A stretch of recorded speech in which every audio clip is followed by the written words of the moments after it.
Este show faz parte da Terceira Terra, um mundo inteiro de podcasts. Acesse terceiraterra.com e conheça nossos outros shows.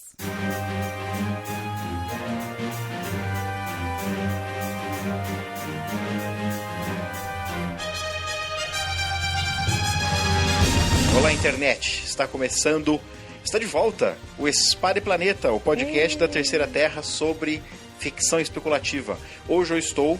Para este bloco, eu estou com a Luciana. Nesse primeiro bloco, eu estou com a Luciana. Oi. Nós deveríamos ter falado... Oi, Luciana, tudo bem? Tudo bom? Eu sou o Marcelo. Nós deveríamos ter falado sobre esse livro em novembro.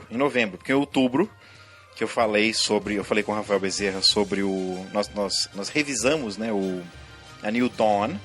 Eu e a Luciana gravamos rapidamente indo viajar, né? A introdução para o livro... The Crystal Shard. Que eu fico com Icewind Dale Trilogy na minha cabeça, mas o primeiro livro chama-se The Crystal Shard. E não saiu, né, em outubro, novembro, dezembro. Pois é. Então nós estamos... a vida aconteceu. E nós estamos gravando agora no começo de janeiro, vai sair nesta mesma semana. Só que levou tanto tempo que nós não vamos falando só sobre Crystal Shard. A gente vai falar sobre Icewind Dale Trilogy, porque nós acabamos ouvindo os outros livros. Nós tivemos mais uma viagem que a gente foi ouvindo. E aí depois, acho que você, Luciana, ficou empolgada com a série e quis ouvir o terceiro livro. Eu ouvi o terceiro. Que eu acho que nós ouvimos meio que ao mesmo tempo, mas você terminou ele muito antes de mim, né? Eu estava terminando um outro livro. Não dava pra conversar. Você falou assim, já chegou no capítulo 8? Não, eu tô no 6 ainda. Ai, droga, eu queria falar com... Bom, vamos começar então com um resumo do primeiro livro.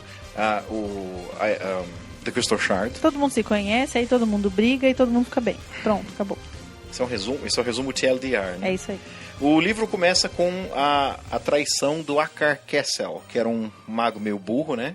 Que sofreu uma tentativa de assassinato pelos seus coleguinhas. Ele quis dar uma de gostoso, na verdade, né? Essa parte não lembro. Ele quis puxar o saco de um deles lá e se prontificou a assassinar um dos magos que era o chefe dele lá antes. Verdade. E aí ele acha que ele ia ganhar as graças dos outros mágicos e acaba sendo quase morto e derrotado e deixado pra morrer no meio da neve, assim. E aí quando ele encontra Krishnaban. Eu tenho a impressão de que Krishnaban encontrou ele, né? Tipo... É porque o livro começa mesmo... Não foi uma coincidência. Né?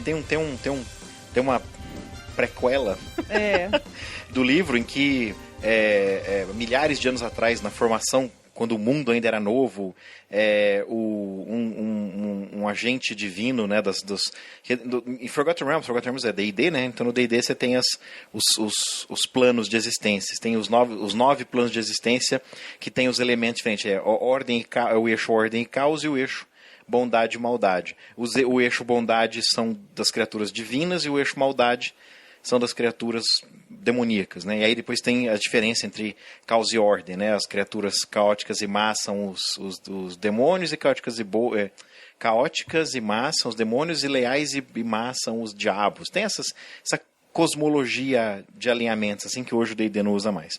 Mas você tem uma criatura divina ultrapoderosa que arremessa, né? Consegue vencer as criaturas que criaram o Crystal Shard, né? E arremessa ele através das dimensões, né? E vai parar no topo do mundo lá, porque Icewind Dale, que é o Vale do Vento Gélido, acho que ficou a tradução. Nossa. E aí o Krishnaban, inclusive é muito legal a narrativa, né? Que ele repousa lá e espera. Né? Espera eternamente. Tem um lance, tem meio... Por isso que eu acho que não foi uma coincidência. Que o Krishnaban encontrou ele, né? E ainda mais uma pessoa que tinha uma índole má e uma força de vontade baixa, né? Uhum. Enfim. Que aí é mais fácil pro cristal dominar. Né? E ao mesmo tempo nós temos o desenvolvimento daquela região, daquele vale, tem 10 towns, que são cidadezinhas... 10 cidades. São cidadezinhas... A maior parte delas de pescadores, né? Nem todas, né? Ao redor de uma lagoa, né? De um lago. Isso, mas nem todas são de pescadores. Acho que algumas especializam em comércio, outras em artes, ou em... Como é que chama quando você mexe com... Você faz esculturas, enfim.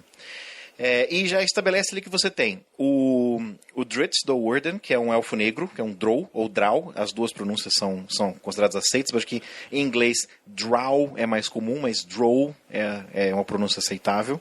Eu acho que tem um dos primeiros livros... Em português, Drow fica mais bonito que Drow, né? Drow, verdade. Um dos primeiros livros do D&D, lá dos anos 70, tem lá o guia de pronúncia e Drow é aceito. X. Mas você tem razão, é mais fácil. Rola melhor da boca Drow. Drow, Até porque é o que você vai ler, né? Você lê em português D-R-O-W, você vai falar Drow, né? E estabelece, então, que o Drizzt, que é um Ranger, né? Que é um mateiro, né? É um elfo negro foda pra caralho. Você sabe de onde vem Ranger, né? A classe de personagem Ranger do RPG. Porque ele é Ranger porque ele é... O RPG tem Ranger. Porque no Senhor dos Anéis, o Passo Largo é um Ranger, né? Que ele faz parte de como se fosse uma seita de guerreiros que vivem na floresta e protege a natureza de criaturas malignas, que são os Rangers do D&D. E estabelece, para que não explica como, ele é amigo do rei, o rei sob a montanha, né? Tipo, o rei dos anões, né? Que é uma nação de anões, um clã de anões, na verdade, em exílio, né? Sob a única montanha solitária, a única montanha do vale, né? E ele é amigo do rei dos anões, o Bruenor. Né? Que por muitos e muitos anos... É interessante você ouvir o audiobook. Porque você se dá conta... Sword! Porque você se dá conta de como é que pronuncia os nomes.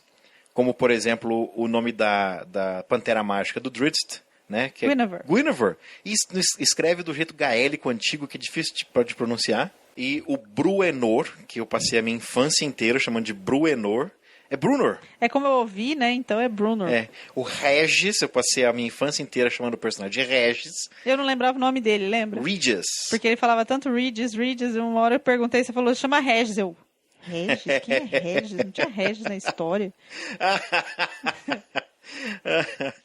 O primeiro contato que eu tive com esses personagens, eu sempre falo isso, na época eu era criança, hoje essas crianças são pré-adolescentes, né? Eu tinha 12, 13 anos, eu era criança, qual é? Eu não era 14 anos, ainda era criança. Adolescência, pra mim, começou aos 16, acabou aos 24, sei lá. Tem gente que é mais atrasadinha, né? E... onde é que a gente está? No Regis. E também mostra, estabelece também que tem uns bárbaros, os bárbaros da tundra, que moram por ali e não gostam dos humanos, né? Como os bárbaros não são humanos, né? Na verdade, eles sabem que aquelas tribos têm grandes riquezas naquelas cidades, né? Também. Uhum. Então, isso atrai um pouco a ganância desse povo bárbaro, né? Uhum. Que quer dominar aquela região, principalmente por causa do grande volume de pesca que tem em algumas cidades ali, né? E navios e tal. Mas algumas das maiores cidades são muradas até. Sim. Né? E começa, então, a história com um ataque. As tribos bárbaras se unem sob a bandeira de um rei só, que é o como é que ele chama? Como é que ele chama o cara? Beornegar, não. Beornegar é o pai do Ulfgar, que morreu antes da história começar. Cadê o nome do rei, gente? Hrifstag. Isso.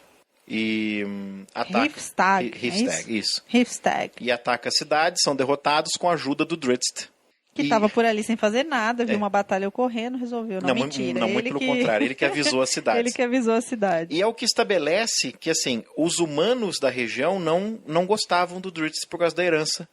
Né, ele é um elfo negro, né? Pra quem não sabe, os elfos negros são criaturas malignas, né? Que vivem e o Drizzt é como é que eu vou dizer? Uma aberração para os elfos negros, né? Ele é uma ovelha negra.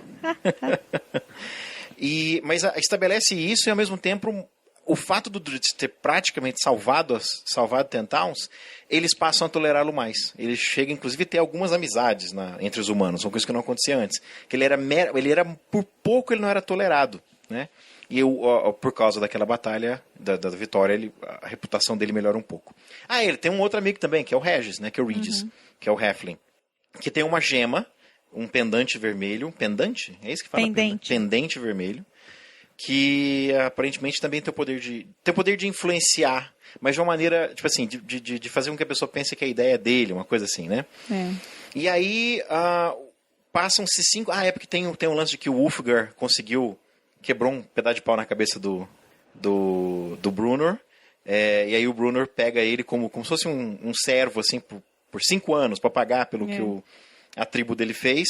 Mas o que acontece é que o Ulfgar porque ele era filho de um dos reis também, né? De uma das tribos... um dos líderes de uma das tribos bárbaras. O Beorngar. Não, o pai... Eu não lembrava disso. É que eu me lembro porque eles tinham várias tribos, né? Várias tribos que se juntavam sobre um rei. Ele era o porta-estandarte da tribo do Elk. Elk é o cervo. Mas ele não era filho do rei. O rei era um só. Eu tô dizendo assim, o Beorngar, que era o pai dele, era um dos líderes de uma das tribos, ou não? Viajei. Não era não. Então, não era, não. Enfim, ele era um bárbaro. E sabe por quê? Porque lá na frente ele vai... Lembra que ele vai... pedir... Mas ele se torna rei das tribos unificadas. Sim, mas ele vai porque ele tinha direito a uma herança de alguma coisa. Não, ele tem o direito de contestar o rei, porque ele matou o dragão. Verdade. Inclusive, ele foi todo o motivo de ir atrás... A gente está se adiantando. Tá. Passam-se 5 anos, o Ulfgar acaba desenvolvendo genuíno amor pelo Brunor, que se torna uma figura paterna para ele. Síndrome de o quê mesmo? Síndrome de Estocolmo? Estocolmo. E aí que nós somos introduzidos a uma outra personagem, a Catti Brie, que é uma humana que fala que nem anão, né? Me sword! Me father! Que também foi criada pelo Brunor. O Brunor gosta de adotar crianças perdidas. Crianças perdidas. Ele não tem filho dele mesmo, porque tá ralado. Retomamos a história do Ulfgar quando ele termina o processo o período de indenture, né, de servidão dele com os anões, se torna um cuteleiro, né, trabalhando, vivendo com os anões, e aí ele entrega, acho que, eu não lembro se passam 5 anos ou se passam 3 dos 5 anos, mas os 2 anos seguintes ele vai cumprir a servitude dele sendo aluno do Drizzt.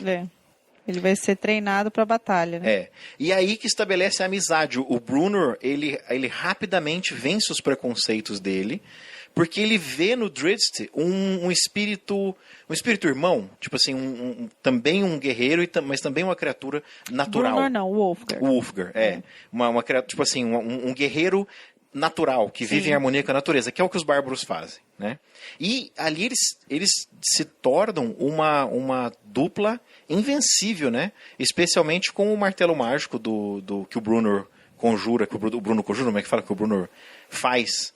O Brunor faz uma... Martelo foda! Aegis Fang, né? É isso? Aegis Fang, isso. Que... Ele é engraçado porque nessa cena, né, do livro é muito engraçado, porque ele sobe numa montanha lá, num lugar específico, secreto e mágico. Aí ele fica não sei quantos dias sem comer, fazendo o martelo e enchendo pondo pedras preciosas, sei lá o que é. E depois ele faz todo um nhon lá, uma magia, para consagrar aquela arma, né? Que tinha que ser naquela lua certa, do dia certo. Com as runas certas e tudo mais. E o Drizzt só olhando. O que esse anão tá fazendo? O Drizzt também, ele consegue entrar em cada lugar, né? Tipo, ele sabia que o Brunor ia fazer isso, então ele ficou do outro lado da montanha para observar, porque era segredo e tal. Nesse ponto, o livro, para mim, ele começa a se parecer um pouco com o Senhor dos Anéis. Não no sentido de plágio, no sentido de o R.A. Salvatore está copiando, né? A gente não falou o nome do autor. Ele está copiando o Senhor dos Anéis. Não. No sentido de que você vê que o autor era claramente muito fã do Senhor dos Anéis e se inspirou em muitos elementos típicos de fantasia que coalescem no Senhor dos Anéis e reproduziu aquilo. Mas o D&D também veio, né? Então, truco. É que você tem várias influências. Sim, né? Mas é uma influência muito clara, né? Mas chegou um ponto que, assim... Chega um ponto, especialmente depois que você tem a Batalha dos 5 Exércitos, lá, que fica tão parecido que chegou no ponto, assim, mais um pouquinho teria me incomodado. Tipo assim, putz, cara, você não consegue escrever sua própria história. Mas não chega nesse ponto. Né? Ele vai lá e volta. Acho que tem elementos originais o suficiente para disfarçar a óbvia influência de O Senhor dos Anéis. E... eles atacam o Ulfgar e o Drizzt, eles descobrem um ninho, um nicho, né, de Verbigs lá, atacam os Verbigs, enfrentam aquele monte de gigante. Uma batalha fantástica. Assim, eles fazem batalhas para deixar claro como os dois eram grandes guerreiros, né? Uhum. E é muito fácil. Juntos eles eram invencíveis. E é muito fácil pro Salvatore, pro Robert Salvatore, fazer essas cenas, porque o Salvatore, ele foi Leão de Chácara por muitos anos. Na verdade, ele só se tornou autor profissional depois desse livro, depois dessa trilogia, que ele não precisava mais trabalhar em boate de noite quebrando o nariz de bêbado. Então, quer dizer, ele é um lutador de artes marciais que vivia disso. Então, ele sabe descrever cenas de luta com... E pra quem gosta desse tipo de descrição, pra mim, vira aquele gerador de orc, sabe? O Senhor dos Anéis, assim, aquele monte de gente passando, enfim. Ele tem um cuidado, né, na descrição de cenas de batalha. Ele pegou a adaga e fez não sei o que, um corte, e não sei o que, e vibrou no ar, blá, blá, blá. E pra mim, vira aquele gerador de orcs, assim, com aquela bagunça de gente. Mas você gosta, né, Eu gosto dessa descrição, assim. Eu gosto dessa riqueza de detalhes. É uma característica que vem, talvez, da minha leitura de ficção científica hardcore, né? Com explicação, os mínimos detalhes, assim. Mas eu gosto pra caramba. E acho que fica realista, sabe? Fica verossímil, né? Realista não é, né? A proeza daqueles dois caras não é realista. Fica verossímil. E com isso eles descobrem, então, pera um pouquinho, mas os Verbigs aqui, organizados, eles começam a desconfiar. O que tá rolando? Né? E aí, cara, acontece muita coisa. Os bárbaros, porque, assim, o rei bárbaro maligno... Enquanto tá acontecendo essa história deles, né? Esqueci o nome do mago lá. O Akar Kessel. O Akar Kessel, ele tá... juntando os seus exércitos também para atacar a cidade de Ten Towns, porque também, enfim... Porque era o desejo do Cristal, na verdade. Isso, o Cristal deseja poder. E só que ele tá limitado ao inconsciente do seu host, do seu hospedeiro. E os interesses, digamos assim, a ambição daquela pessoa pequena era uma ambição pequena.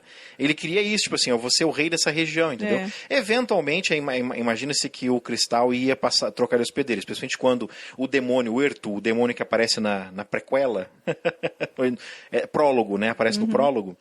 Aparece lá e finge servir o cara, mas na verdade consegue se comunicar com o Cristal. Ele percebe, quem sabe ajudando esse cara, quando ele atinge a ambição dele, o Cristal não vai ficar mais satisfeito e passa pra mim, né? Porque a ambição de um demônio é muito maior do que daquele mago meio estúpido, né? E aí é quando começa todo crescendo pra grande batalha do clímax do livro, que aí o rei, que o Drizzt não conseguiu matar o cara, deu vários ferimentos durante a batalha dos bárbaros contra as cidades, né? O rei maligno que unificou as tribos bárbaras consegue fugir e entra enfeitiçado pelo Cristal, une todas aquelas tribos.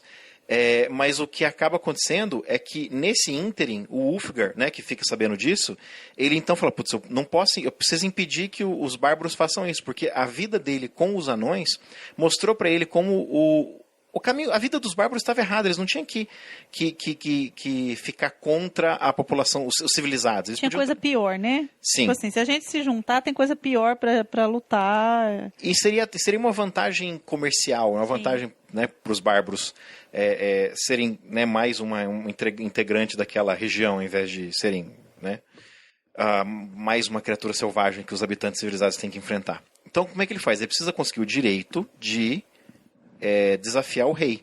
Então, como ele não é nobre, ele tem que fazer algum tipo de façanha. E ele vai na região em que ele ia caçar com o pai dele, que é perto de um lago, que o lago é líquido mesmo no inverno, por causa de uma... Como é que fala isso? Quando é uma fonte de água quente, assim? Tipo uma vulcânica, né? Alguma coisa vulcânica. E tem a lenda do dragão branco, o Icing Death. O Drizzt acaba seguindo ele, né? Tem toda aquela... que esse moleque tá fazendo, que, né? O Drizzt faz isso o livro inteiro, né? Ele fica atrás das pessoas. Ele tem, parece que uma percepção de que alguém vai fazer merda, né? E aí eles enfrentam o dragão, que eu acho uma batalha muito legal. Os dois venceram o dragão. E tem aquela cena muito legal em que o Ulfgar acaba desmaiando, né? E ele acorda com um tec, tec, tec. Ele acorda e o Drizzt tá lá, que tem os montes de tesouro do dragão. E o Drizzt tá usando o martelo dele para quebrar o gelo do tesouro, assim. E ele acha que o Drizzt, ele pega um pouquinho de tesouro que ele fala few baubles, né? Quer dizer, ele tem um saquinho que ele pendura no pescoço. Ele deve pôr umas moedinhas ali, né? Ele acha a espada né? A cimitarra, que ele usa 2 cimitarras, né? Que depois ajuda ele quando ele descobre o demônio. Que ele só não é morto pelo demônio porque a espada confere imunidade a calor, né? Para quem está usando ela. E ele, você que lembrou disso, né? Ele nomeia a espada pelo dragão. Ele põe o nome de Icing Death na adaga, na espada, né? É uma adaga ou uma espada? Não, uma cimitarra. É uma cimitarrinha. E aí nós chegamos então ao clímax do livro, que é a grande batalha entre os vários exércitos, e os bárbaros, o povo de Tentowns, e os goblins, e os orcs, e o Arcar Kessel, que perdeu a influência que ele tinha com os bárbaros, e o Ertu foi banido pelo Drizzt por 100 anos, né? Foi banido por 100 anos. Aí o Drizzt dá uma sentida, né? Tem alguma coisa errada nesse plano, assim. Tem alguma coisa aqui que não é desse plano, né? E ele consegue banir o demônio. Eu acho que isso é atribuído ao fato de que o Drizzt é de uma raça de um povo meio mágico, assim, né? Sim. Não, e ele tinha... o povo dele, tanto que o demônio reconhece ele como um elfo negro, né? Eles tinham um relacionamento com esse tipo de criatura. Quer dizer, assim. A reputação dos elfos negros vai além deste plano de existência. Vai além desse plano de existência. É bem por aí, tipo, o que você tá fazendo? Eu lembro que até ele pergunta uma hora, o que você tá fazendo aqui, né? E não tá lá na sua terra, sei lá como é que chama as cavernas lá, aquele coisa. E ele, no início, ele não revela que ele é um elfo, como é que fala? Diferente, né? Tipo assim, ele se relaciona com o demônio como se ele ainda fosse daquela terra. E eles tinham algumas magias, alguma coisa, tanto que ele usa uma parte do poder da Guinevere também, mas ele tem o poder ele consegue banir esse Ele dá uma dragão, de Supernatural, de Senendine, e escreve umas coisas no chão para prender o demônio. E beleza. E aí a batalha é assim, pra mim é a parte menos interessante do livro. Todo o desenvolvimento do livro eu achei muito bom. E eu acho que aquela acaba batalha final rápido. Acaba de uma vez. O Drizzt é preso, o Regis vai lá e consegue... acho que o Regis não é influenciado pelo cristal por causa do pendente dele. Aí eles provocam a destruição porque ele fazia isso também, né? Ele usava o cristal para construir torres, assim, do chão. E isso enfraquecia o cristal, e no final eles são teleportados para o topo da Montanha Solitária, que é quando o Arcar Kessel morre, e o cristal... A estirra de cristal, que eu acho que foi a tradução, a esfirra de cristal. Esfirra. Ela é soterrada para sempre. E sem contato com o poder com a luz do sol, ela não tem energia, né? E vai dormir de novo. Daqui a pouco alguém acha ela, né? A ideia ali é que, tipo assim, um dia... Porque ela não pode ser destruída, né? Não consegue destruir, mas... É que nem um anel, assim, né? Mas um dia alguém vai achar. Mas séculos, talvez milênios. Eu nem sei se essa... Porque eu acho que... Depois você vai ter mais... acho que tem um dos livros da saga do Drizzt, chama-se Servant of the Shard. Talvez a referência apareça, mas não sei se aquele cristal vai aparecer de novo, né? Mas enfim. Então eu termino o livro aí com o cliffhanger pro próximo livro, né? Que é o Brunner finge que está morrendo e faz o Drizzt prometer que vai ajudá-lo a procurar o reino ancestral de onde os anões foram expulsos, né? O Mithril Hall. Mithril é também tirado de Senhor dos Anéis. Não sei se você lembra que o Frodo usa uma roupa de Mithril. Né? Enfim. Mas nesse mundo não é feito pelos elfos, é feito pelos anões. Não, mesmo no Senhor dos Anéis é feito pelos anões, né? Enfim. E aí o livro acaba e fica esse cliffhanger pro próximo, né? Que o Regis ou Regis vai junto com eles porque é introduzido um novo personagem, que é um assassino. Aí você já tá no segundo livro, né? Não, esse é o começo do... é o começo do segundo livro. Não, é o final do primeiro. Tem esse cliffhanger, não tem? Não. O cliffhanger são eles saindo pra procurar... O Regis não vai junto? Não. Tá. Bom, então vamos dizer o que nós achamos desse livro e depois vamos falar brevemente sobre os dois dois seguintes. Eu gostei muito dele no começo. O primeiro livro. Porque ele é aquele tipo de livro que ele vai introduzindo personagens e histórias e elas vão se unindo do meio pro fim, assim, né? Eu acho, às vezes, interessante a forma como autores que conseguem fazer isso. Contar várias histórias e depois ir amarrando histórias que, às vezes, não tem nada a ver uma com a outra e depois eles vão amarrando essas histórias, né? Eu achei legal. Mas... não sei se a gente já pode falar, falando de tudo, né? Dos três, eu acho que é um livro bem introdutório mesmo, né? Se você for ver as aventuras que vem depois, essa é bem a introdução de tudo, porque ele passa uma boa parte do livro falando dos personagens e da relação entre eles, e aí você tem o desenvolvimento do relacionamento entre os personagens, né? Que é uma introdução ao que vem depois. Né? Então é um livro bom, porém é um livro introdutório. Não é uma história que, assim, por si só, fechada, sem olhar os outros, eu acho que ele perde um pouco.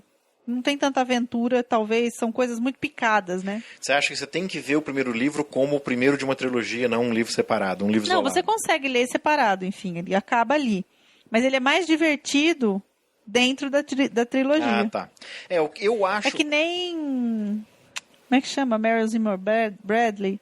As Brumas de Avalon. As Brumas de Avalon, né? As Brumas de Avalon, são livros que é difícil você ver sozinhos. O último livro, por exemplo, acaba tudo, vira um inferno, todo mundo morre. Se você vê ele como um livro isolado, é muito chato aquilo, entendeu? Só que ele é o final de um caminho, né? Então é o interesse de você ver o começo, meio e o fim daquele caminho, né? Então esse é bem o começo mesmo, assim. Eu acho que ele não faz jus ao que o Drizzt é, por exemplo, né, para a trilogia toda, esse livro, e ele só delineia a relação deles, dos companheiros, dos 5, né, dos que acabam ficando juntos depois. 4. Porque a Carrie Bree, ela vai ter uma participação melhor só no segundo e melhor ainda no terceiro. O primeiro livro é um... São 3, basicamente. Na verdade, os que mais andam juntos e têm aventura são os 3, né? O Brunner, o Drizzt e o Wulfgar. Eu nem colocaria o Brunner aí. Acho que os protagonistas são o Drizzt e o Wulfgar. E aí você tem, no mesmo nível de participação coadjuvante, importante, mas coadjuvante, o Brunner, o Regis e a Carrie Bree.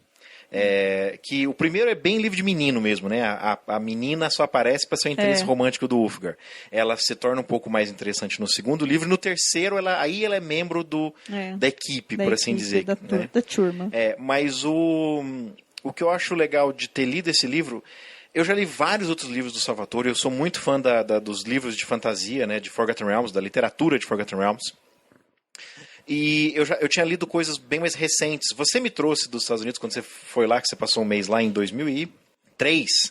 Você me trouxe de presente... 2002? 2002? Você me trouxe de presente, você lembra que eu pedi pra você me trazer a trilogia de Dragonlance, das Chronicles. E aí você decidiu comprar mais um pra me trazer de presente. Você me deu de presente o 4º livro do 3º arco do Drizzt. Ainda olhei pra ver se tinha alguma referência, que era algum livro que fazia parte de alguma coisa, trilogia e tudo mais, porque, porra, você compra o último livro da trilogia. Não, mas você pode ler separadamente. Os 4 livros do Paths of Darkness... Então, isso que eu tô falando. Esse aí, especificamente, não tinha nenhuma... Tanto é que eu li ele e entendi tudo, porque apesar de já introduzir os personagens, tipo assim, os personagens já terem sido introduzidos, o livro Sea of Swords, ele reintroduz os personagens. Você não precisa... É um pouco confuso só porque você não entende... Eu não entendi, demorei pra entender a motivação do vilão, que é o Artemis Entreri, entendeu? Só que depois de um tempo você saca, ele é o cara que odeia o Drizzt, que estabelece que ele é a versão... Porque eu já não sei, não preciso saber, pra aquela história eu não preciso saber, né? Mas eu li o Sea of Swords, foi o primeiro livro do Drizzt que eu li, e eu me apaixonei, e eu acho que o Salvatore é um dos melhores escritores de Forgotten Realms. Acertei o presente. É verdade. E eu acho legal ao ler esse livro, que depois disso eu fui atrás para ver o que era esse arco, Paths of Darkness, li vários outros. Eu li a primeira trilogia antes, que é a segunda que foi publicada, que é o Dark Elf Trilogy, que é a história do Drizzt, começa literalmente com o nascimento dele. A primeira página ele está nascendo. E a única coisa que eu não tinha lido ainda era a Icewind Dale Trilogy, que é a primeira, não só a primeira publicada na saga do Drizzt, como foi o segundo livro, esse Crystal Shard, foi o segundo livro publicado de Forgotten Realms. O primeiro foi Dark Walker on Moonchase, de 86. Deixa eu checar aqui. Esse é de 87? Então Dark Walker é de 86. Cadê? 88. The Crystal Shard 88. Em 87, o primeiro livro escrito no universo de Forgotten Realms foi Dark Walker ou Moonshade, que eu tenho aqui, uma edição mais nova, uma edição já da Wizard of the Coast aqui, ó. Eu tenho ele e nunca li. E no ano seguinte sai The Crystal Shard, em março, Black Wizards, que é a continuação de Dark Walker ou Moonshade, em abril, Spellfire, de julho, que é esse aqui, ó. Eu comprei ele usado, do tempo da TSR ainda, e li ele. Tá aqui, tá todo detonadinho. E eu detonei ele mais um pouco, porque né, o Pocketbook detona mesmo. E depois Azure Bonds, em outubro. Então ele foi o segundo livro, né, a ser escrito usando o universo de Forgotten Realms, usando aquele mundo.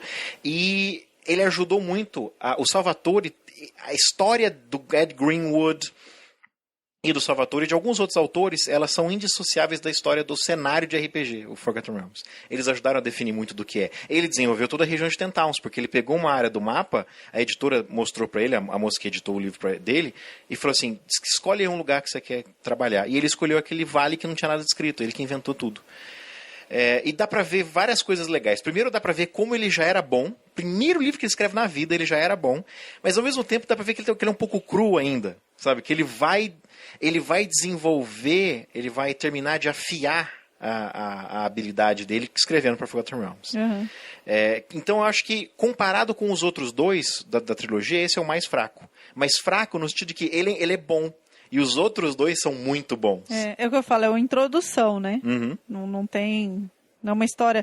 É uma história que, se acabar por ali, você só lê o primeiro, você fala, mais ou menos. Mas dentro da trilogia, ela tem um papel importante. Uhum. Agora, pessoal, nós vamos falar um pouco mais breve, para esse episódio não ficar longo, sobre os outros dois livros. Nós não vamos fazer um resumo, como a gente fez do primeiro. Então, se você não leu o 2 e o 3, o Streams of Silver e o The Halfling's Gem, esses eu não sei como é que chamam no Brasil. Bom, o terceiro deve ser a Joia do Halfling, né? Então pode parar por aqui ou pular então pro livro do mês que vem. E se você já leu ou se você não se importa, vamos lá, fique com a gente, nos acompanhe, né, na continuação dessa jornada. Bom, Luciana, então, o segundo livro, faz um resumão assim, tipo, em 140 caracteres do segundo livro. Uau! Na verdade, o segundo livro ele começa quando o primeiro termina, né? Você tem os três, né? Os três companheiros. O não Brunner, é à toa, desculpa te interromper, mas não é à toa que esses livros, geralmente, eles saem depois, inclusive os outros que eu tenho como um livro só, né? Sai um livrão gigante, assim. Muito fácil de ler, né? Você fica carregando aquele tijolo imenso. Enfim. O Brunner, o Regis... Não, o Brunner, o Wolfgar e o Drizzt saem, porque ele prometeu achando que o Brunner estava morrendo, né? Que ele ia ajudar ele a achar Mithril Hall. Então eles saem em busca, eles têm um mapa, eles têm alguma referência de onde ir, eu não lembro o que era. Era uma música, né? Era uma lenda que o Brunner tinha, sabia, que delimitava uma parte da o que acontece da região, vamos dizer assim, para eles limitarem a busca deles. Isso, porque foram muito poucos sobreviventes. O próprio Brunner, ele era criança quando eles foram expulsos, e já era um lugar secreto antes. Isso. Então, os poucos membros do clã que se lembravam da fuga, tipo assim, eles fugiram na calada da noite. Então, assim, eles sabem a região. Porque ele tinha uma música ou alguma coisa assim que eles cantavam, que ele conhecia mais ou menos a região. Então eles se direcionam para lá. Você está lembrando do lance do mapa? Porque eles vão para Luskan. Então, e lá eles compram um mapa isso. Porque assim, o Mithril Hall é uma lenda. Uhum. Então é só eles procurarem por lendas daquela época. Né? Não fala quantos anos são, qual que é a idade do Brunner, mas nós sabemos que anões vivem séculos. Uhum. E os elfos vivem milênios. Então, se eles encontrarem um mapa em que da época da lenda, né, da época em que a lenda não era lenda, era real, né, aí pode ajudá-los. E aí, toda a jornada, acho que metade do livro é basicamente a busca por informações. Eles vão pra... E o vilão dessa vez... Só que aí quando eles estão saindo da cidade, o Regis, alguém avisa ele que tem um cara procurando ele na cidade. E como ele sabia quem era o chefe dele, antigo, lá do Pachapu, que era o chefe dos ladrões, né? De quem ele roubou a gema, né? A joia lá, vermelha, que faz a vontade. Ele desconfiou que o cara tinha mandado alguém atrás dele. Como ele teve todo aquele papel na guerra, né? Contra os bárbaros, depois, no final, quando ele acaba sendo... conhecido na região, né? Então as pessoas sabem onde ele mora, porque ele também meio que rouba, né? Eles chantageiam o cara para dar uma casa boa para ele lá e tal. Ele ganha muitas coisas, então ele passa a ser uma figura importante, as pessoas sabem onde ele mora. Então alguém avisa ele que tinha um cara, um forasteiro que tava na cidade procurando por ele. E aí ele pega alguma coisa que ele tinha e vai atrás dos companheiros, tipo assim, eu estou mais protegido junto com aqueles 3 malucos do que sozinho aqui na cidade, né? Uhum. E aí ele vai atrás. Só que aí, que é o Artemis Entreri, que é o assassino que foi... Quando ele chega na casa, ele encontra são 2 ou 3 anões que estão na casa para procurar o Regis por uma questão lá que um cara mandou eles lá, e eles foram queria a casa de volta, aí eles foram lá tirar as coisas do Regis, porque o Regis tinha saído da cidade, né? Para que o cara não roubasse as coisas do Regis. E a Carrie Bree tá junto. Porque ela é considerada do clã dos anões. Ele é tratado como uma anã. Ela é como se fosse uma anã, porque ela foi criada pelo Brunner. E aí o Artemis Entreri mata os anões e sequestra ela, porque ela com muito medo, ela acaba falando que ela conhecia, né? Ele ouve uma conversa no começo e tal, então ele sabe que ela vai ser um trunfo, que se ele precisar, tipo assim, trocar ou ameaçar a vida dela, eles trocam, enfim, o Regis por ela, tem um negócio desse. Aí ele leva ela sequestrada atrás dos companheiros, meio que pra ir indicando o caminho, né? Mas tem outros vilões também. Você tem um dos magos de uma das torres lá de Luskan, que acha que o Drizzt está com a Crystal Shard, manda um soldado e uma aprendiz e um monstro de Frankenstein atrás, e faz uma aliança, assim. Eu acho legal, como é bem clichê, mas clichê do jeito legal de ler, assim. Como os heróis sobrevivem porque a amizade deles é inabalável e eles facilmente se sacrificariam um pelo outro. E os vilões perdem porque eles não confiam um no outro em momento algum, e eles são mesquinhos, e no final, inclusive o final em que o mago, o mastermind da história morre, ele morre por conta das suas próprias ações, né? Então acho que tem um pouco dessa típica lição de moral que fantasia é sobre isso. Eu adoro fantasia, essa fantasia que você pode ler a história para uma criança, basicamente para você dizer assim, olha, ser gente boa é legal, ser gente ruim não é legal. Que é bem característico, né? E aí é um outro livro muito reminiscente de Senhor dos Anéis, porque basicamente é assim. Eu acho que Salvatore pensou assim, eu gostaria de ter visto mais as aventuras em Moria, né? Do Senhor dos Anéis, dos Companions, né? Da Fellowship. Então vou contar a história que o Tolkien não contou. E metade do livro são eles se aventurando no subterrâneo, na forja subterrânea, que é o Reino dos Anões. E como em Senhor dos Anéis, lá tem tem um dragão de escuridão. Tem uma figura, um tipo de um demônio também que tá lá, que é Não, é o dragão. É o dragão, mas tem aqui como é que é? São os... O Drizzt briga com o cara lá, enfim, tem um...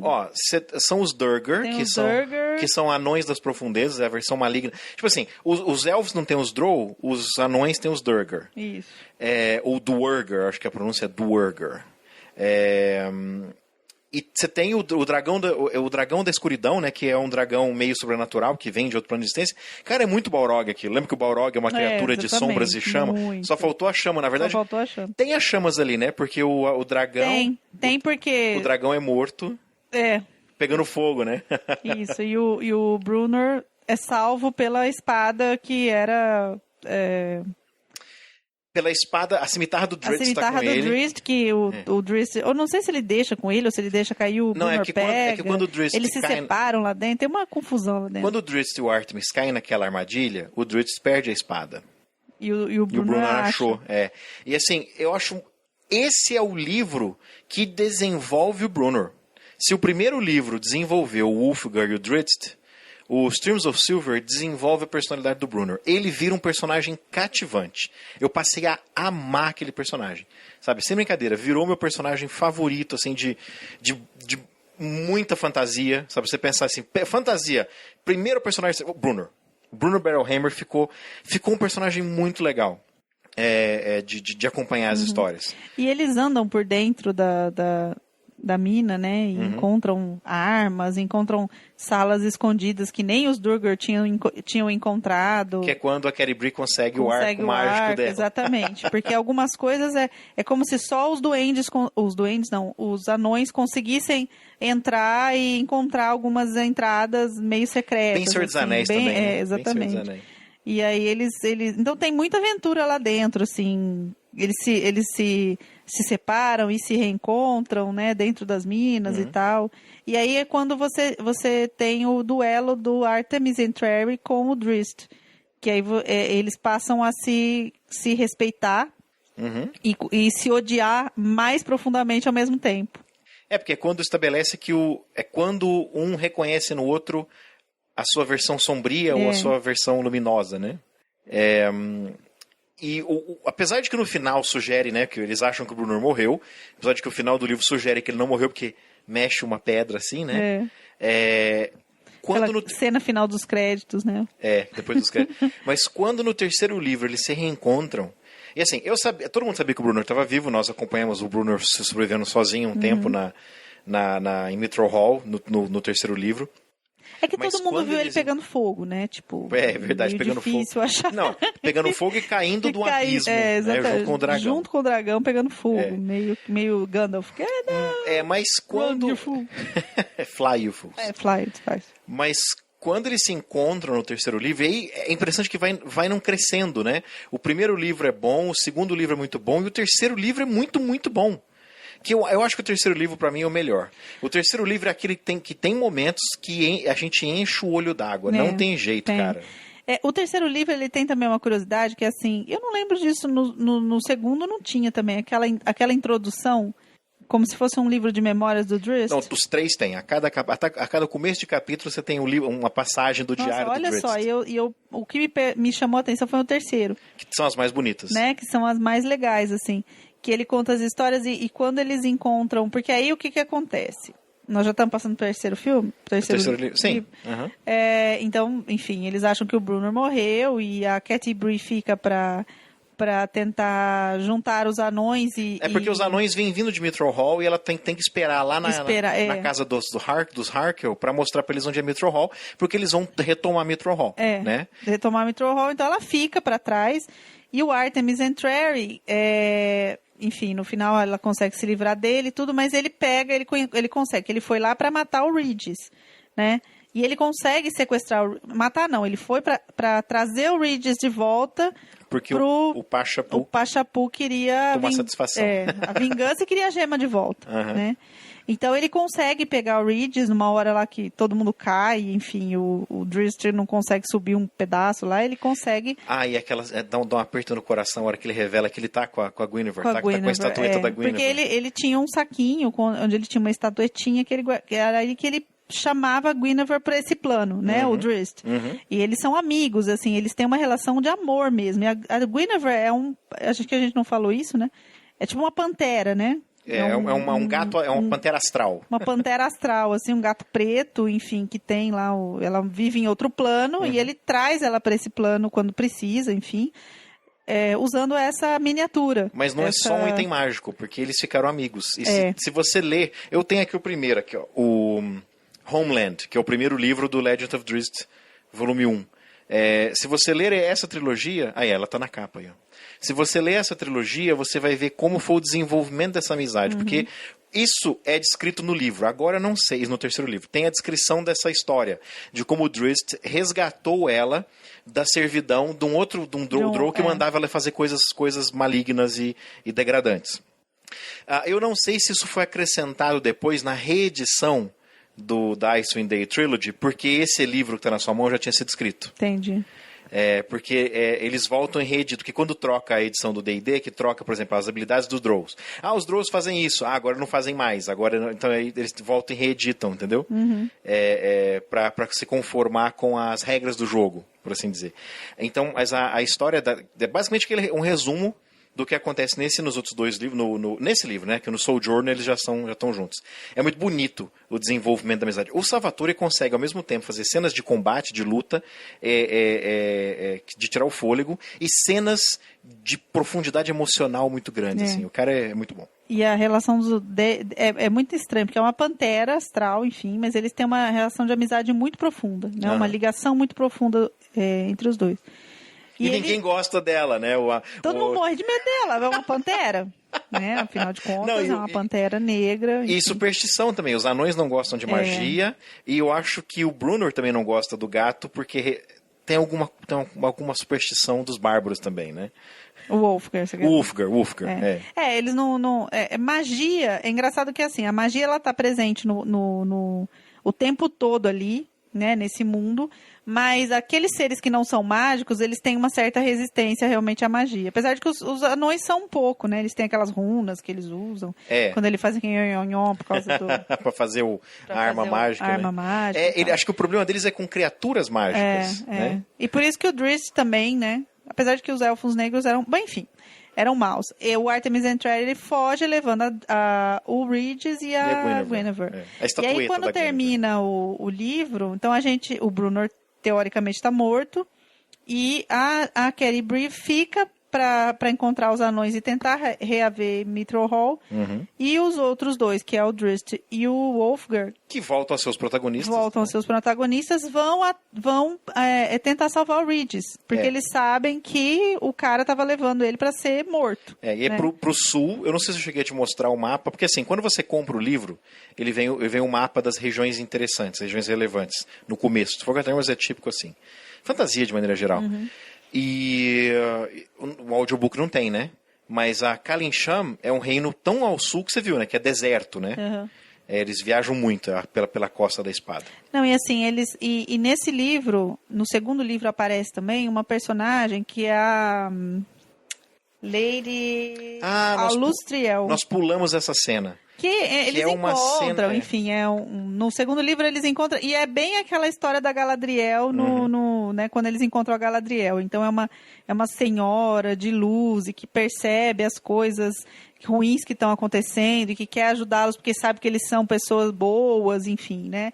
Apesar ela reconhece o Drizzt, e ela tem uma ligação com o Drizzt, assim, telepática, porque os dois são seres mágicos, né? Mas aquela cena é tanto a rejeição dele nos portões da cidade, quanto... Porque a tristeza do Drizzt é profunda, né? E passa nas páginas, assim, né? O Salvatore descreve muito bem isso, assim. Você chega a ter ódio mortal das pessoas que rejeitam o cara. Porra, o cara é gente boa pra caramba, né? Mas ninguém acha. Porque, enfim... E no livro 3, porque assim... Você vai ver uma cobra, você tem medo dela, né? Antes de saber se ela é venenosa ou não, você tem medo dela. Mas ele vai fazendo todo um crescendo, assim, de... Mesmo os Harkel, que não tem medo dele, veem ele como uma curiosidade, né? Então, chega naquele ponto em que nem o Drizzt, que está acostumado com esse preconceito, nem ele aguenta mais, até ele fica deprimido. E é muito bonito a hora que a Lustriel vem falar com ele, né? É muito, muito, muito bonito. E isso acontece... E é aquela coisa de plano mágico, né? Porque ninguém vê, ele tá sozinho à noite e tal, e ela chega num carrossel de fogo. Não, no carrossel de fogo é depois. É no outro livro. Mas tem essa personagem que é introduzida no primeiro livro, no segundo livro, como uma personagem... que a gente sabe que ela é mágica, que ela tem influências mágicas, que ela é a rainha de um povo que teoricamente pode ajudar os dois, né? Enfim, ela tem alguma influência. No terceiro livro, ela vem para salvar o Brunner. Então é ela que aparece. O Brunner, quando acorda, quer dizer, ele teve lá... matou o dragão e tentou sair de Mithril Hall. Enfim, ele não sabia muito bem para onde ele estava indo, mas ele consegue passar por encontra uma aranha gigante, novidade, e ele é envenenado, e a Lustriel vem, quando ele acorda, ela tá cuidando dele. Ele não sabe nem o que aconteceu, mas ela tá cuidando dele, ele tinha sido envenenado. Eles estão lá de volta na casa dos Harkonnen. E ela é que tá cuidando dele. É engraçado que ela fala que ele tinha uma picada e uma... O que é que ele tinha na bunda? que ele olha assim, tipo... Foi uma flechada que ele tomou na bunda, alguma coisa, e ela fala que o ferimento já tá aí, ele cai em si e fala, meu Deus, ela viu minha bunda. É. Ai, Jesus. Então, a história, você separa... Se no primeiro e segundo livro você tinha 2 histórias concomitantes, nesse você tem 3, né? Você tem a narrativa do Brunner e do Drizzt descendo a costa, a narrativa do... Eu falei Brunner, né? Ulfgar. Do Ulfgar. Você sempre fala Brunner. Cara, a vida inteira, sem brincadeira, a vida inteira, Bruenor e Ulfgar, na minha cabeça, é um nome... Os nomes se confundem, Nossa. sabe? Super parecido. É, pois é. E depois a história do Brunner tentando escapar, e depois o Brunner e a Carrie Bree indo atrás, e o Regis sendo torturado pelo Artemis, né? Um pouco na frente. Agora, típico de RPG, né? Porque esse é um livro de fantasia inspirado num cenário de campanha de um jogo. Você tem muitas coisas e fala assim, gente, isso é a cara... Tipo assim, o Salvatore tá acrescentando elementos de algum jogo que ele jogou. Aquele negócio deles irem enfrentar a Banshee, sabe? A aldeia não queria que elas matassem a Banshee. Todas essas aventuras paralelas, assim. Inclusive uma coisa que eu gostaria de comentar com você. O Regis era um dos personagens de D&D do Salvatore. O Salvatore jogava com o Regis quando ele jogava RPG antes. Né? Tanto personagem legal, ele foi pegar justo o Regis. Não, ele não tinha escrito nada ainda. Não, isso quando ele era garoto. Ah, entendi. Isso quando ele era garoto. O Regis foi acrescentado no livro porque era o personagem dele. É. E ali também tem uma outra cena bonita com esse negócio do preconceito contra o Drizzt. Que chega a ficar um pouco transparente demais, mas enfim, ainda é legal. Que ele tá usando uma máscara para parecer que é um elfo, e aí durante a batalha contra uns piratas que eles estão no navio, e aí tem toda uma das passagens que eu lembro de você, que você se destacou, que você acha que destacou, foi a trechos do diário do Drizzt, em que ele fala do capitão Deltermont, ou Dudermont, né? Que o Drizzt, ele descreve o capitão e de uma maneira muito bonita, assim, né? E eles... Mostra muito respeito e admiração pelo cara. Né?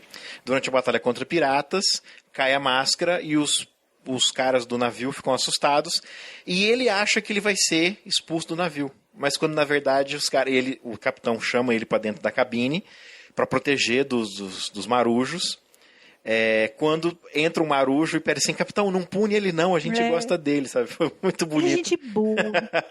Quer dizer, finalmente o Drizzt encontra o reconhecimento da bondade dele, que ele lutou a vida inteira para ser. Porque os caras veem o tanto que ele lutou para salvar a tripulação, para salvar aquele navio, para salvar todas as pessoas, e não era uma coisa assim, estou salvando a minha vida, né? Mas ao mesmo tempo, o Drizzt, ele, em todos os livros, tem algum momento em que ele se aproveita da herança sombria dos Drow, né? Que ele usa para assustar alguém, né? Inclusive tem uma cena que ele parece mal de verdade, quando eles estão no deserto, já com a Carrie Bree, o Brunner e o Ulfgar, eles querem assustar os caras que tentam roubá-los. Lembra dos caras que tentam roubá-los do deserto? Que ele finge que tá fazendo uma magia para assustar o cara. Não lembra desse pedaço? Não lembro desse pedaço. Inclusive o Brunner e o Ulfgar ficam assustados. Porque, assim, nossa, o Drizzt seria assim se ele fosse maligno, sabe? No primeiro, aquela história dele chamar o demônio no primeiro livro, ele tá usando a herança dele. Qual que é o livro que eles fogem de um povo árvore, assim? Tem no segundo, uns entes, assim. São trolls. São trolls? São trolls. É porque o troll do D&D é essa criatura feita de planta, assim, né? Entendi. Não é muito, mistura. É um meio do caminho entre vegetal e animal e mineral. Mineral não, e fungo. Pra mim assim, são os entes. Miniatura. Na verdade, Luciana, no Senhor dos Anéis, os ogros, eu acho, eles são entes corrompidos. Vixe Maria. Não, o que tem no Senhor dos Anéis, aqueles monstros gigantes? São os trolls? Trolls, é isso mesmo. Trolls. Aqueles que viram pedra? De acordo com a mitologia do Tolkien, porque assim, o que são os orcs? São elfos corrompidos. Então, os trolls são entes corrompidos. Então, no Senhor dos Anéis, no D&D, eles usam isso de maneira um pouco literal, especialmente naquela época, nos 80, que era a primeira edição do AD&D. Inclusive, se eu te mostrar, se você pegar na Wikipédia e pegar a ilustração de troll, eles parecem meio que um ente maligno. Parece uma mistura de goblin com árvore. Entendi. E a descrição foi muito boa. Sim. Né? Agora, Porque o Reed estava junto, eu lembrei agora. E no o terceiro... Pois é, as aventuras, são muitas aventuras. Para quem gosta de livro de aventura, né, descrevendo todas as aventuras, o que eles passam. Não é assim, eu saí daqui, eu cheguei lá. Não, ele conta todo o caminho e todo o que acontece. E as coisas que acontecem no caminho, os problemas que eles têm, os desafios que eles têm que fazer, criaturas que eles enfrentam, amigos que eles fazem amizade ao longo do caminho. Mesmo o 3, que é o mais... digamos assim, em linha reta, você tem todo esse lance no deserto com a caravana, você tem vários problemas. Eles indo pelo lago, né, com os navios e sendo rejeitado pela cidade por causa do Drizzt. Uhum. E aí o livro, ele o terceiro livro é o que tem assim as cenas mais desesperadoras, não é? Em que eles primeiro estão lá nos esgotos, em que o Drizzt quase morre, o Brunner tem que enfrentar uma hidra sozinho, o Ulfgar tem que enfrentar uma hidra sozinho, quase morre. Sim. E aí tem... Mas, todo mundo quase morto, assim, né? Mas tem muito humor também, né? Uhum. O Salvatore, ele salpica o humor em vários momentos, inclusive vários momentos dramáticos, que o Brunner pede pra Celebrimbor fingir que tá morta, pro Ulfgar lutar ainda mais feroz. Então, assim, um sacaneando o outro, às vezes, pra fazer piada, né? E outra cena desesperadora é quando eles vão pro Tartarus, eu não lembro que dimensão maligna que é. Tártaro. Que é aquela cena assim, como é que eles vão sair dessa? Você sabe que eles vão sair dessa porque eles são os heróis da história, mas como, né? Não, o papel da Guinevere também, né? Que no final das contas ela acaba tendo um papel importante na resolução dessa história, né? Uhum. E eu acho que é o livro mais forte, assim, do terceiro, é o livro mais forte, o The Halfling's Gem. Tem cena de tortura, né? O Regis, ele sofre pra caramba. Uhum. Os vilões, eles são mais maus que o pica-pau, assim, né? Eu acho que é o melhor livro, porque ele tem os mais extremos, assim, tem uma enorme quantidade de aventura. Não, acho que não tem tanto quanto o 2. O 2, como é uma jornada, mesmo pelo ermo, tem muito mais aventuras paralelas, assim, mas é o que tem a maior quantidade de personagens, os personagens mais malignos, os personagens mais... É o mais dramático, com certeza, eu acho. É verdade. Mas é a resolução de uma história, né? Então, tem todo o lance de resolução, né? De você ter que... Alguns personagens são finalizados, né? Alguns dramas são finalizados, enfim. Agora, uns detalhes, antes de encerrar o episódio, antes da gente passar para o bloco que vai anunciar o livro do mês, eu quero fazer alguns comentários interessantes aqui, que tem um artigo no Wikipedia que é Dungeons and Dragons Novels. E o artigo é cheio de referências a livros que falam sobre fantasia e falam sobre, descrevem a história desses livros de fantasia. Umas coisas que eu achei interessante aqui, de acordo com esse artigo do Wikipedia, de acordo com as fontes citadas, os livros citados pelo artigo do Wikipedia, alguns parecem muito interessantes, alguns eu quero ver se eu encontro para ler.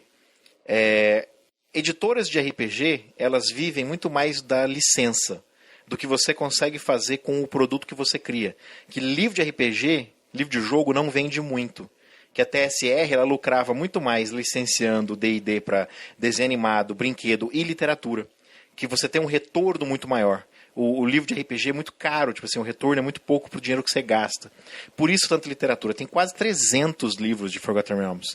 E assim, começou com 3, 4 por ano, hoje você tem, facilmente você teve no auge, né? Sai quase um livro por mês. Então tem muita literatura. E tem um livro que é citado aqui, deixa eu ver se eu acho o nome dele aqui, que eu não sabia disso, eu fiquei até um pouco assustado. De acordo com... agora eu não estou achando onde é que está nesse artigo. Eu vou colocar o link na show notes, eu recomendo ler os artigos e recomendo clicar nas fontes para você saber de que livro que está vindo, para você se interessar em ler, porque eu me interessei em ler vários desses artigos. A maioria da literatura de fantasia publicada nos Estados Unidos hoje é baseada em RPG. Forgotten Realms ou Dragonlance. É muito comum você encontrar, se você vai procurar, eu quero ler fantasia. É muito fácil você encontrar fantasia de Forgotten Realms, por exemplo, do que fantasias independentes. Você tem muita fantasia de sucesso, mas ao mesmo tempo você tem autores de sucesso que escrevem para Star Wars, né? Autores gigantes assim que escrevem para Star Wars, que escrevem para Forgotten Realms, que escrevem, porque assim, é um público cativo, garantido, e é uma literatura que você não tem que inventar o mundo está pronto, né? É muito comum você ter grandes autores escrevendo para Forgotten Realms, livro de Forgotten Realms, livro de Dragonlance, livro de, sei lá, Eberron, sabe, que são os outros cenários de campanha. Eu não sabia o poder que essa literatura tinha, que é o maior grupo de livros de fantasia publicado em inglês é dessa, tipo assim, baseado em livro de RPG, né? Baseado em D&D especificamente. É um pouco assustador, assim. Quer dizer, a literatura... Eu já sabia para Dragonlance. A literatura de Dragonlance, os novels, são mais importantes do que o RPG. Você tem mais gente que lê os livros e não sabe do RPG do que gente que lê o livro e joga RPG também. E aparentemente Forgotten Realms também é assim. Você não precisa jogar RPG. Não precisa. É que assim, se você tem um conhecimento que nem você falou, de Senhor dos Anéis, e hoje em dia é difícil alguém que pelo menos nem o filme não viu, né? Mas enfim. Mas se você tem um conhecimento mínimo, assim, você consegue enxergar as referências, né? Você consegue enxergar referências claras no trabalho pelo menos nesses livros, né? Outros eu não li ainda. Mas não é uma coisa estranha, completamente extraordinária, assim, você fala, nossa, novidade pra caramba, mas é bem escrito, e eu acho que ele sabe, que nem você falou, ele sabe usar o clichê a favor dele. E não aquela história que você fala, nossa, cara, você copiou na cara dura, assim, né? Ele foi inspirado pelo Senhor dos Anéis, é diferente, né? Agora, se você quiser ler a continuação, Luciana, a gente pode tanto pegar na Audible, né? Ou que é o que eu recomendo para os ouvintes, né? Como sempre, aí você ganha um crédito do mês, que dá para comprar um livro.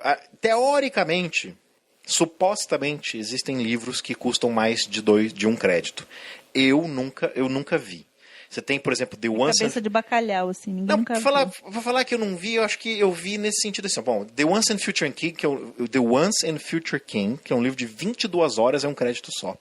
Mas tem um, sim. Só que, assim, não é que o livro custou 2 créditos. O livro é tão gigante que eles separaram em 2 partes. The Great North Road, parte 1 e parte 2. Então, tecnicamente, o livro custou 2 créditos. Foi a única vez que eu vi. Olha, tipo assim, eu vi uma vez e muita gente que eu conheço nunca viu. Geralmente um crédito é um livro. Cabeça bacalhau. Pois é. Se você quiser ler pela Audible, beleza, até porque o narrador é o Victor Bevin. O narrador é muito bom. Esse livro foi adaptado recentemente. A TSR nunca transferiu seus livros para o audiobook e a Wizards começou a fazer isso recentemente. A lenda do Drizzt de Forgotten Realms, sem brincadeira, começou a ser feito ano passado ou 2012. 2013, assim, é muito recente. Então tá muito novo, tá muito bem feito, né? Mas nós temos aí, Luciano, em papel, um formato de omnibus, que é aquilo que eu te falei, que é o livrão com os 3 livros juntos, é o Legacy of the Drow. E assim, você pode ir pro trabalho, ouvir no livrinho, ouvir um pouquinho de cada coisa, né? Eu passo que esse livro tem que ficar... Tem que sentar livrão, na fila do ônibus, assim, né? Não, você tem que ler na mesa. Ficar segurando o livro, pesa a sua mão, assim. Pesado, cara.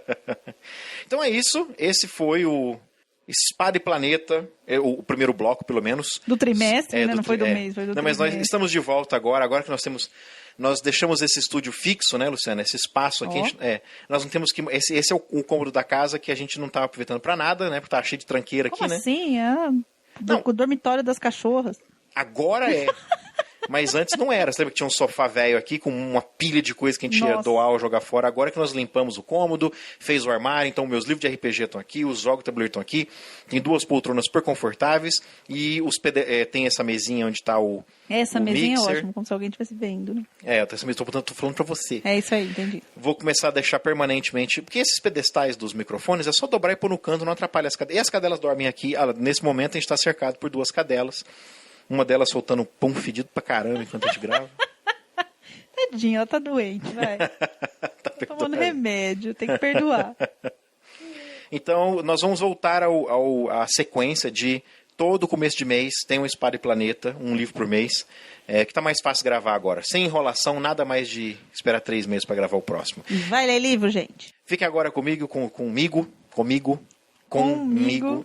E o Douglas, para falarmos do livro deste mês de janeiro. Pam, pam, pam. Livro de horror, Luciana. Já que a gente já leu fantasia, eu e o Douglas selecionamos um livro de horror. Que é o elemento que nós não fizemos ainda, né? Do ficção especulativa. Eu tenho medo. Ficção especulativa. Esse eu não sugeri que você lê, não, porque eu vou explicar para os ouvintes como é que eu descobri esse livro. Mas pela cara do resumo. Resumo não, como é que fala? Do excerpt. Quando você ganha algumas páginas de graça, como é que chama isso? sample, uma amostra grátis. Uma amostra grátis. É melhor você não ler, não, você vai ter pesadelos. Mas enfim, a gente já cobriu ficção científica e fantasia. Falta o terceiro elemento da ficção especulativa, que é o horror. Mas eu li aquele do vampiro lá, como é que chama? Do Guillermo del Toro. O The Strain. Só que a gente leu em português, a gente leu, chamou Noturno. Noturno. Muito bom. Terrível. Eu espero que o Monstrumology seja desse jeito também. Mas enfim, vamos lá, eu e o Douglas agora.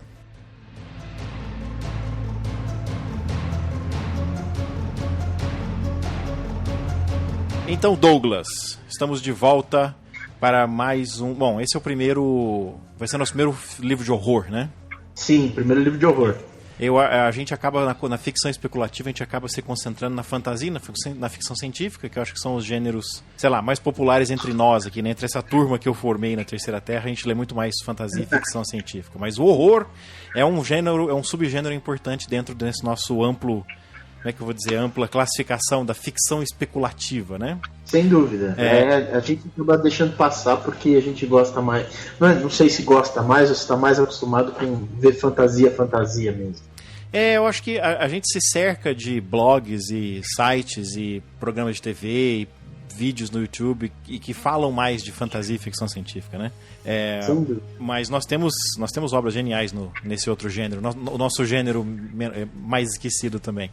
Agora, esse livro, eu escolhi ele porque eu nunca tinha ouvido falar do autor, Dick Yancey. Eu achei interessante o tipo que assim, tinha... Quando é que foi? Foi no final de outubro que teve uma venda, uma promoção Foi no final de outubro. Na Audible. Foi no final de outubro. Isso, Isso, era temático de horror, né? Isso. E assim, dos 60 livros que estavam lá, esse me chamou a atenção pelo nome, The Monstrumologist. E aí eu entrei então no site da Barnes & Noble e vi um... Como é que fala isso em português? É um excerto? É um excerto. Um excerto. Lá tem no site da Barnes & Noble você pode baixar uma amostra do livro para você ler. Cara, e a primeira página me vamos dizer assim, me pegou, isso, me cativou, me amarrou, assim, porque começa com é de noite numa casa, né, na Nova Inglaterra, não é? Na Nova Inglaterra, eu acho. Eu acho que é Aliás, todo horror americano é na Nova Inglaterra. Não sei o que é a Nova Inglaterra. Daí, no final do século XIX, acho que a data é isso aqui, ó, um grave robber em 1888, né? Bate na porta do Dr. Warthrope, que é o Monstrumologist, e ele tá carregando e aí é do ponto de vista de um garoto, né? Um garoto de 12 anos. E aí... Do aprendiz do Monstrumologist. Exatamente. E aí ele entra com essa... Ele já começa com a descrição, né? Do cara velho e macilento, do cavalo e a névoa, e aí ele puxa lá o negócio e vê um cadáver de uma moça com vestido funéreo, mas o que chama atenção é a criatura enroscada na moça, né? Eu não vou entrar muito em detalhes, não, é só entrar no site da Barnes & Noble, procurar Monstrumologist, eu vou colocar o link na show notes pra você ver. E aí, cara, eu falei, Douglas, a gente tem que ler esse livro. A gente tem que ler esse livro. Você tem... Tanto, eu lembro que até que quando a gente falou de horror, eu até sugeri um outro livro, mas você foi bastante contundente nesse livro. E aí até eu escutei, na verdade eu nem li o excerto todo. Eu peguei também o sample no Audible, né? Porque eu vou ouvir o livro. É verdade. Dá pra ouvir 5 minutos na Audible, né? E o sample é muito interessante, me deu um puta climão mesmo, não sei se é um narrador, assim, porque eu tenho alguns outros audiolivros do Lovecraft. Uhum. E o climão, assim, me pareceu bastante, até Lovecraftiano, o tom que o narrador coloca. Então me parece que vai ser muito legal. Eu não tava, para ser sincero, eu não estava esperando muito, mas depois desse sample me animou bastante. Você prefere, desculpa. Você acha então que vai ser parecido com Lovecraft essa história? O jeito de escrever? Eu acho. Então, talvez eu não sei se seja parecido com Lovecraft, mas sem dúvida o narrador colocou um formato de narrativa que me pareceu bastante interessante. Uhum. Bem parecido com outras narrativas de livros da Audible do Lovecraft, de contos do Lovecraft que eu tenho. O que eu acho interessante disso é que parece... É uma série, né? Monstrumology Series 1 tá aqui. Mas pelo que eu vi do autor, eu não vou entrar muito em detalhes, porque eu vou ler o livro primeiro para depois ver mais detalhes sobre o autor. Exatamente. Eu tenho a impressão que foi o primeiro livro, porque assim, quando o primeiro livro dá o nome da série, eu tenho sempre a impressão de que assim, o cara escreveu um livro e fez sucesso, então a editora pediu mais, sabe? Não parece ser uma trilogia, até porque eu acho que não são nem 3, eu acho que se você olhar são 4. São 4? Se não me engano, são 4. Uhum. Parece mesmo ser aquelas séries assim, o cara escreveu um, fez sucesso, encomendaram outro, fez sucesso, encomendaram outro, né? Então... E esse livro também é da série, esse autor escreve tanto para adultos quanto para os jovens adultos, né? Essa categoria que eles têm lá de jovens adultos. E esse livro é justamente para esse público. Tecnicamente ele é para esse público de jovens adultos. Só que por todos os reviews que eu andei lendo nos próprios, na própria Audible, na Amazon e tal, o pessoal tá dizendo que não é muito bem assim young adult, não. Ele é mais para adulto mesmo. Eu tô vendo aqui quantas páginas tem o excerto. Acho que eu só copiar aqui e colar num editor de texto, ele me fala, né? Só um instantinho. Eu acho que, se não me engano, o livro tem por volta de 400 páginas, eu acho. Porque na Audible são 11 horas, então normalmente 11 horas dá entre 350 e 400 páginas. Então é um livro de tamanho mediano, né? Nem grande e nem pequeno. Eu tô colando aqui no editor de texto, aí tem aqui, onde que tá... Eu sempre esqueço onde é que tá o botão de mostrar, contar palavras. No Mac eu não sei, mas... É porque eu deixo desativado, porque ele não é no ruler lá embaixo. Aqui, ó, show word count. Ele aparece no meio assim, lá embaixo no texto, mas eu, por algum motivo eu não deixo ele ligado. Ó, são 5 mil, pouco mais de 5 mil palavras o excerto. Colando aqui deu, do pouco mais de 5 mil palavras. 1, 2, 3, 4, 5, 6, 7, 8, 9... 8 páginas e um pouquinho aqui colando na fonte padrão deles lá, que tá no site, né, que é a Arial 13, que tá lá no site. Uhum. Mas, eu adorei, cara, eu li essas 5 mil palavras em, sei lá, 10 minutos, porque ele escreve de um jeito bem... Parece que foi escrito na época, entendeu? A impressão que dá é que é um diário, né? Porque começa... Então, vamos ver o que vai acontecer. Vamos ver. Eu espero não me decepcionar. É o segundo livro de horror que eu vou ler que a Audible me sugere. Então, o primeiro me decepcionou muito. Vamos ver se esse não me decepciona. Pro pessoal que quiser acompanhar com a gente, nós vamos ouvir o audiobook, porque pegamos uma promoção lá na Audible por $4, não foi? Não, acho que foi $6,20. Tá. Eu acho que foi $6,20. $6,20. Então não deve estar nessa promoção mais, mas quem quiser pegar esse livro na Audible, tem lá na show notes desse episódio, é só ir em terceiraterra.com, na coluna da esquerda, procurar por Espada e Planeta, procurar por esse episódio. Porque assim, se você fizer isso, a Terceira Terra ganha comissão. Você não precisa fazer isso se você não quiser. Se você preferir ler o livro, eu vou colocar o link como o link que está lá para Barnes & Noble, você pode comprar a versão... você pode baixar a free sample aqui, ó. Tá R$9,99 o e-book, você pode baixar o sample, que aí geralmente são 50 páginas. Não são só as 8 que eu falei. Quando você baixa os samples, geralmente são 50 páginas. Ele tá por... o trade paperback tá por menos de $9, e o e-book, que você pega automático, aqui instantaneamente, não tem que esperar chegar e não paga envio, tá R$9,99 no site da Barnes & Noble. Ou você pode comprar na Amazon, ou você pode comprar onde você quiser, para acompanhar com a gente ao longo desse mês.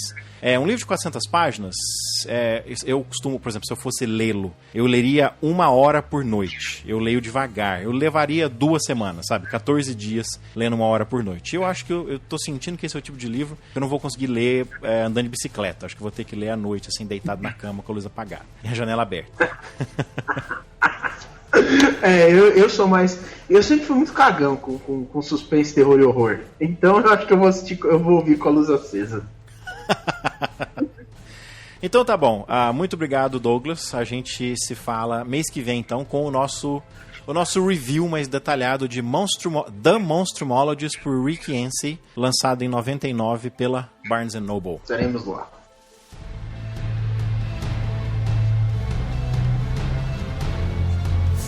E se você for ouvir esse audiolivro conosco, não se esqueça de checar a promoção que a Terceira Terra tem para a Audible.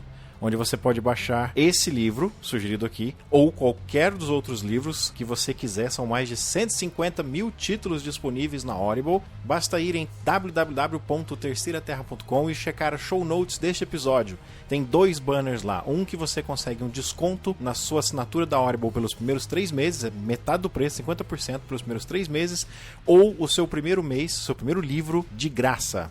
Independente de como você decidir ler esse livro e acompanhar a gente, nos vemos mês que vem. Obrigado por ouvir.